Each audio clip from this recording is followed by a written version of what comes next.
All right, everybody, we're back. You ready? Part two. Still talking about fats and lipids today. All right, so I left off discussing what fats and lipids were. Right now, I want to tell you why we use them, right?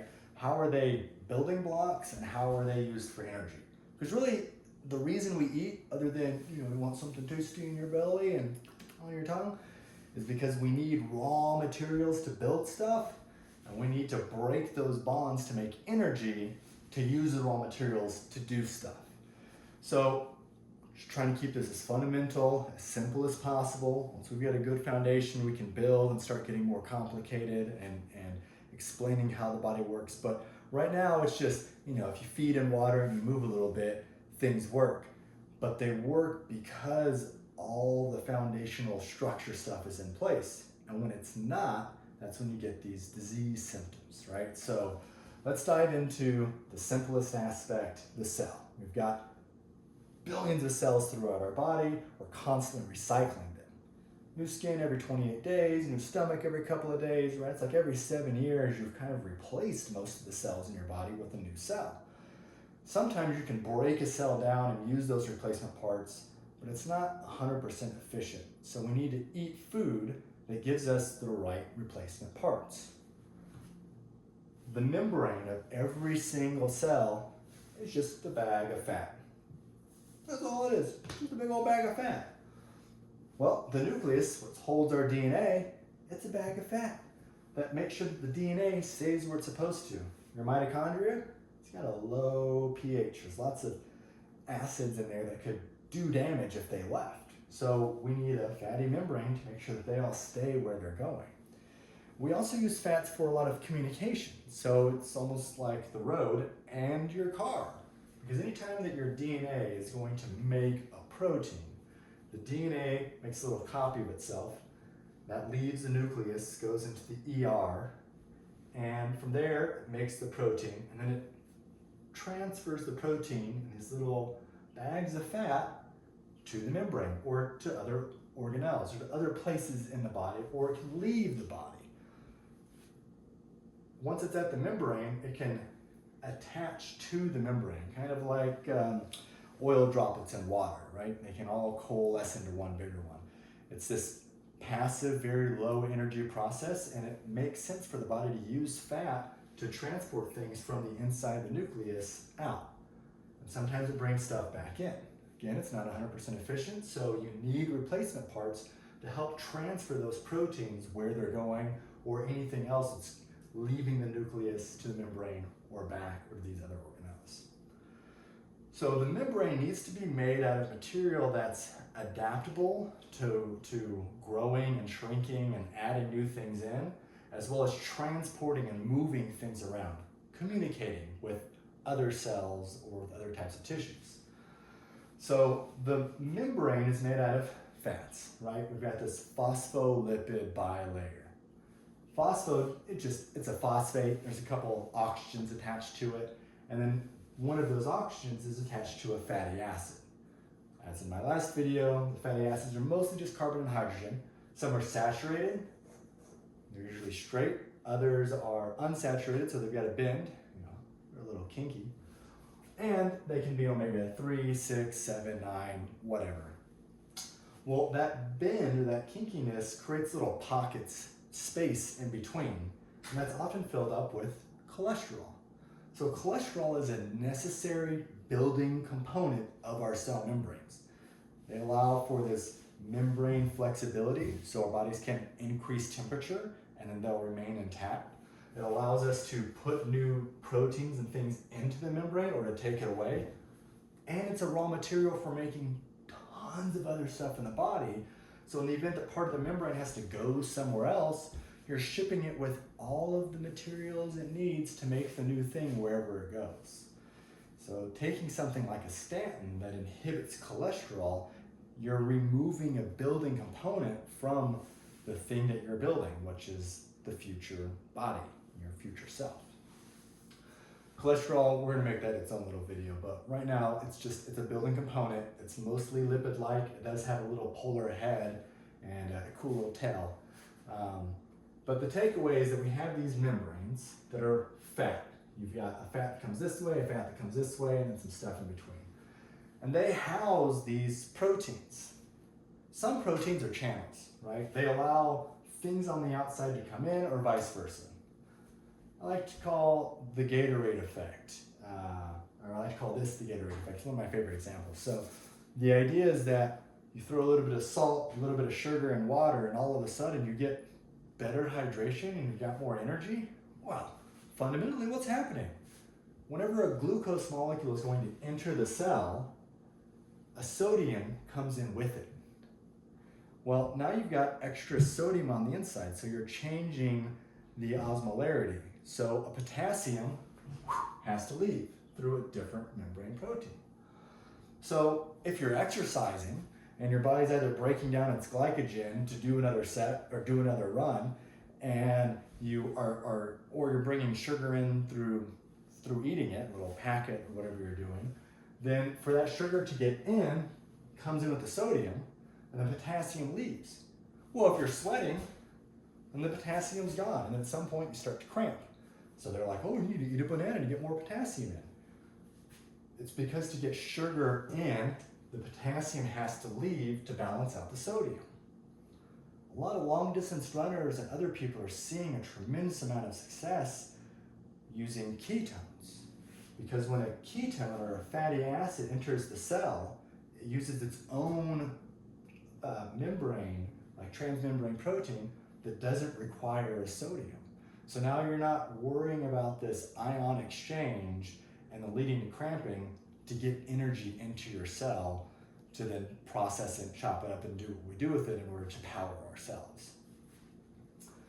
So, yeah, fun fact. But our body does love sugar, and even if we only feed it fats, we will make some ketones, but we can also go in the reverse direction and rebuild glucose to transfer it through.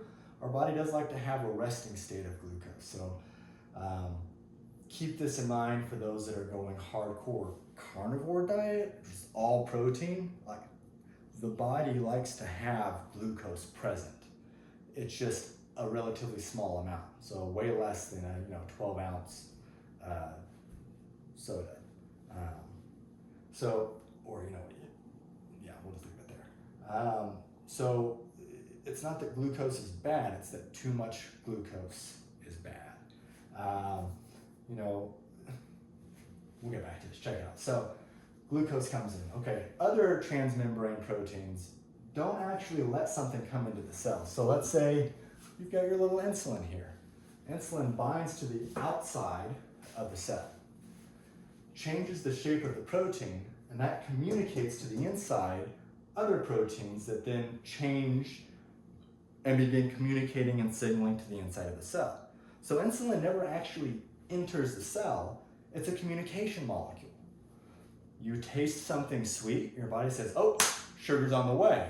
So it begins communicating with itself to go into the nucleus to make insulin or to make new sugar transporters. It packages that up, it sends it to the membrane, and then it gets ready for the new sugar to show up. When the new sugar shows up, it can process it, and it's got this whole communication pathway that's taking place. If you taste an artificial sweetener, it tells your body, hey, sugar's on the way. The body gets ready for it. Sugar never shows up. You guys ever heard of Never Cry Wolf? At some point, the body says, hey, insulin, you're not loud enough to make me actually start doing all this work because you've lied to me so many times. Very simple understanding there, but there's all these feedback loops that take place, especially over time, right? You start exercising and eventually it gets easier. You keep pumping yourself full of artificial sweeteners and eventually your body adapts to tasting sweetness and not getting ready for sugar to show up. So the same thing happens with caffeine, right? Like, caffeine binds and makes these proteins not come back together, which turns off the feeling of being tired, right? Caffeine itself doesn't give you energy. It stops this communication step, which triggers everything else in the cell to be on the same page of it's sleepy time. Go to bed. Oh, caffeine shows up, I turn that off. Okay, well, it's not time to go to bed, I guess we're going outside where our respiratory rate has increased. There's all these other little signals telling me it's time to wake up. So it helps with the waking up process, and you get a little bit of willpower that comes with it too. So the idea is that if these membranes aren't able to properly support the ability of your body to communicate from the outside of the cell to the inside of the cell, then you're not going to have good communication. I'm sure most of you can probably think of a large cell-like organization that has really inefficient communication skills that tends to make everything else difficult. Maybe you do, maybe you don't, but it's the same kind of idea where if the body can't communicate inside and out, then bad things are going to happen.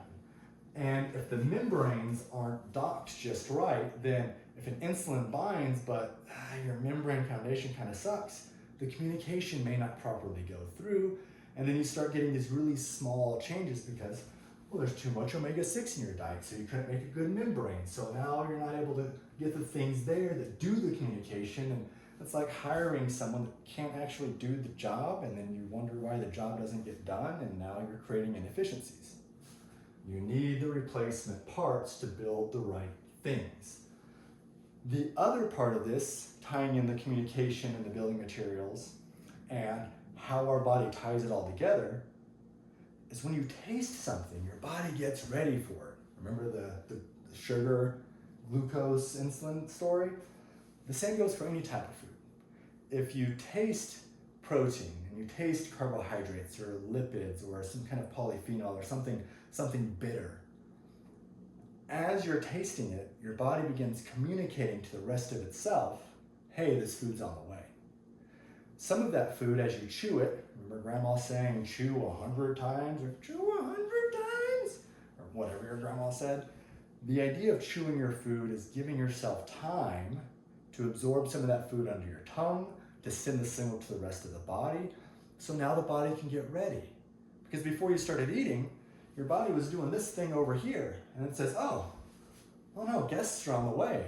I'm gonna take these things and tidy it up, and well, I don't have so much space, so I'm gonna take these, I'm gonna break them back down, and I'm gonna grab some other stuff, luckily that's in my diet, and now I can build up a meal. My guests are here, I'm ready for it. But that takes time. So eating slow gives your body time to make the changes it needs to taste something sweet, right? To put a little bit of lemon in your water. Well, that lemon has compounds in it that are going to go into your nucleus and different tissues and say, hey, let's make a little bit of GLP-1. Just a little bit, not enough to make you not feel hungry. But as this process starts with my lemon in the water before I eat, then now after I've been eating for, 30 minutes or so, there's a little bit of signal that's saying, hey, you're probably full. You're probably full. You should check to see if you're full. Your body's making its own GLP-1 to tell you that you're satiated. And that little bit it's a server. It's just checking in, right? Versus if you take some compound that's got a tremendous amount of Ozempic in it, or a tremendous amount of GLP-1 in it. Glucagon is what our body makes. GLP-1's a synthetic glucagon-like protein. And then all of a sudden you're just, poof, you're done eating, right? Flip the table over, like lunch is done. Versus the lemon, which says, hey, you should check to see if you're done, right? It allows that communication to take place in your body. So eating slower gives your body time to go to the nucleus, to make its stuff, to communicate properly, to check in with itself and say, oh, yep, we've reached this threshold where we've got enough food, or we don't have enough of these raw ingredients or minerals to make these proteins work more efficiently to break down our food. So you may want to stop eating because we've hit our maximum capacity of protein digestion or of sugar digestion or whatever it is that's happening. So slowing down lets your body communicate with itself and with you. And guess what? That's free. You don't have to go buy any supplement. You don't have to go do some magical thing. You just eat a little slower. Maybe, I don't know, enjoy your food. If you're cooking, just taste it, right? Oh, that's that's pretty good. Or like, oh, I need a little more something.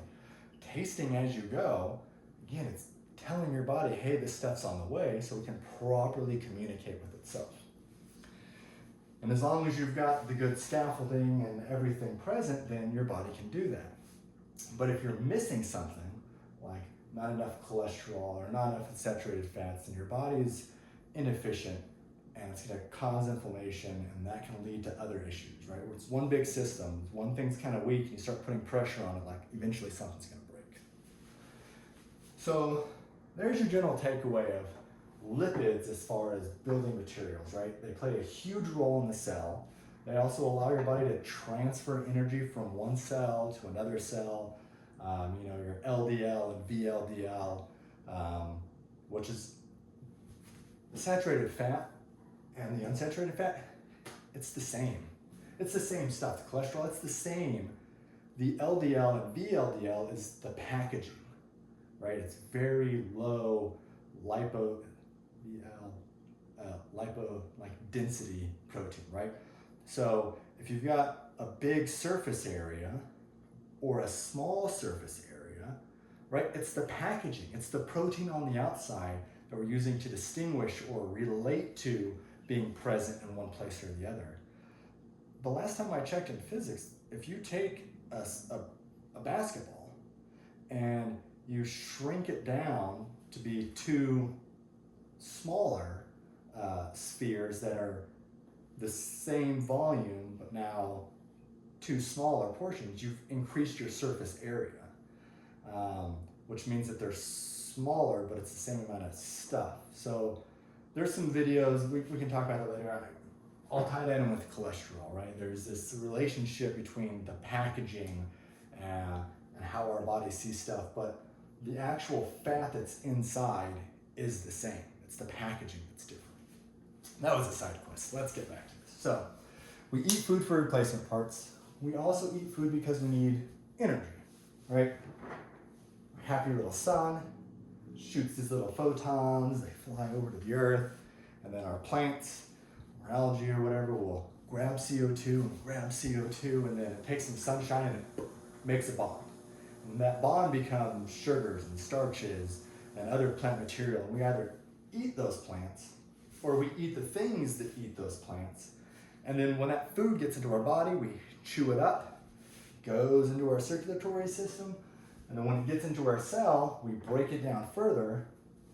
And here in the mitochondria, all we're doing is breaking that bond, pulling that sunshine photon energy back out, and then using that to make other chemistry happen. So in essence, it's this whole process of just photon becomes chemical bond, and then we do some mechanical chewing, acid digestion, breaking it down, and then when we break that chemical bond, we get energy back out to do more mechanical work at the protein level. That's what enzymes do. Enzymes grab onto molecule A, grab onto molecule B, and then use ATP, adenosine triphosphate, we'll get more of this later, to move the proteins in the perfect orientation to make chemistry happen. That could be forming a bond, it could be breaking a bond, it could be adding something on, making a new bond. And then so our body is using ATP to drive this whole process. We burn more ATP every single day than our body weight. ATP is the energy currency of the cell. And in essence, it's just a lot of these phosphate bonds. The adenosine triphosphate, it's just phosphate oxygen, phosphate oxygen.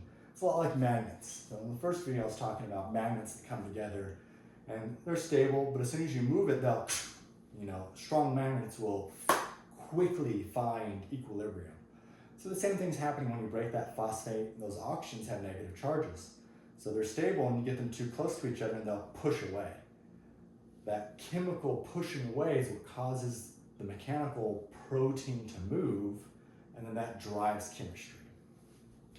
So that's how the mitochondria became the powerhouse of the cells, because it's the primary generator of ATP. Our body can make ATP using glucose. Through all of my undergrad, my associates, and my bachelor's, and then all of my graduate work, and all of my postdoc, and then all the nutrition stuff I learned before, and everyone's talking about glucose and glycolysis. And okay, yeah, our body takes in sugar and it does stuff. It takes in glucose. It goes through 10 steps to turn glucose into a compound that can then enter the mitochondria. And it only enters the mitochondria if there's enough oxygen present. So you've got to be huffing and puffing and breathing and moving, or else, you don't have enough oxygen for glucose derivative to get into your muscles. So you start walking up a flight of stairs, at the top you're breathing heavy. Well, you're breathing heavy because you put a demand on the need for oxygen inside of your mitochondria in order to pull glucose in. If the glucose can't enter the mitochondria, it becomes lactic acid. So that sore feeling after a leg day or after any sort of aerobic exercise, it's because you built up a lot of lactic acid.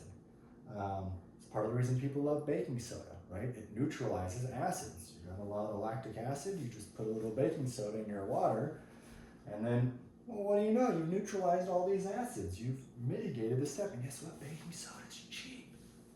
Easy, right? So, you got this idea, glucose, as I talked about before, shows up with its sodium. We go through all these steps, it can enter the mitochondria. Once it's here, it can spit out a bunch of ATP. ATP can then be used inside the cell to make chemistry happen, to break bonds, to form new bonds, to take those raw materials and turn them into stuff. Our body can also use fats and amino acids to enter the mitochondria. So inside the mitochondria, again, trying to keep this foundational, but there's a process called the Krebs cycle or the TCA cycle. And in essence, there's all these enzymes, and you can feed in different fatty acids, different amino acids, different sugar moieties, and as it feeds in, you now have this cyclical pathway where you can spit other things back out. Some of those are involved in the ATP, the energy production process, but this pathway also is the first step for cholesterol. Remember, the body needs cholesterol. A neuron has this myelin sheath around it, which is an insulative protective barrier, so your electrical current can go through the neuron, allowing you to think in your brain to do all of its stuff.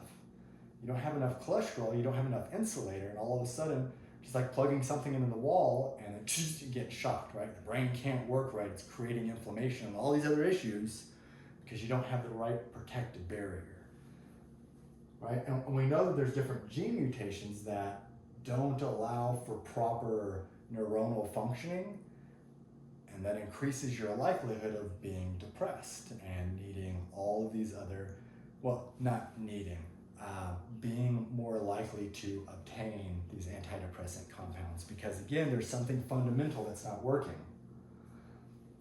This TCA cycle can also generate other types of fatty acids. Not all of them, though. We do have essential fatty acids, meaning our body cannot make them. We also have essential amino acids. There's 20 amino acids, roughly. And our body can only make most of them, but there's a couple that can't. So we have to get that from our diet. This is also where heme is made. It goes into the hemoglobin inside of our blood to allow for oxygen delivery. Our cytochromes involved in energy production, your neurotransmitters, precursors to make new DNA. Every time your cells divide, they have to make an entire copy of all the DNA. That's a lot of nucleotides. Well, that happens through this step in the mitochondria, and then also driving metabolism. Now, I'm going to have a whole other talk about the mitochondria because the mitochondria isn't just the powerhouse. It's not your little power plant. It also drives cellular communication.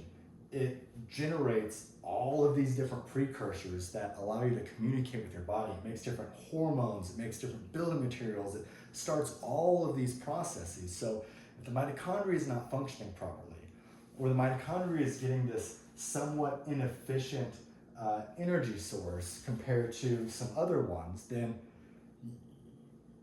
you're really at the crux of like bad stuff happening inside the body. And again, we'll go into more detail later. But the takeaway is that this is how your body generates a lot of its ATP, a lot of its energy, is through the mitochondria. and through the mitochondria, it's this TCA cycle. It spits out all of these other precursor building materials, and then also creates precursors that are involved in generation of ATP. Did I hit everything? Eat slow, probably avoid artificial sweeteners. Oh yeah, real quick, ketone body. So when a fatty acid wants to enter the mitochondria, but there's not enough oxygen and there's too much fatty acid already present, instead of making lactic acid, it makes ketone bodies.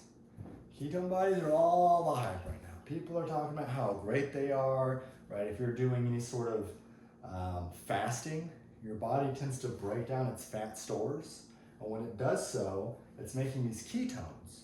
Ketones can cross the blood-brain barrier. They, we can do a whole video on that later, but the idea is they have this communication effect to the body that, hey, we should do some spring cleaning. We should build more stuff, because if you have a ketone body, that means you're also very effectively feeding the TCA cycle with a consistent input, and you're not adding a whole bunch of other stuff in, or you are in such a way that allows you to suggest reorganization, or autophagy, which is just spring cleaning for the cell. Or you can look at apoptosis, which is controlled cell death. This idea that you get a sunburn and then all the skin just peels away nicely, neatly at once, or within a short time frame. It's the mitochondria that's driving that cellular death, that's driving that cellular cleanup that comes from it not being busy all the time eating.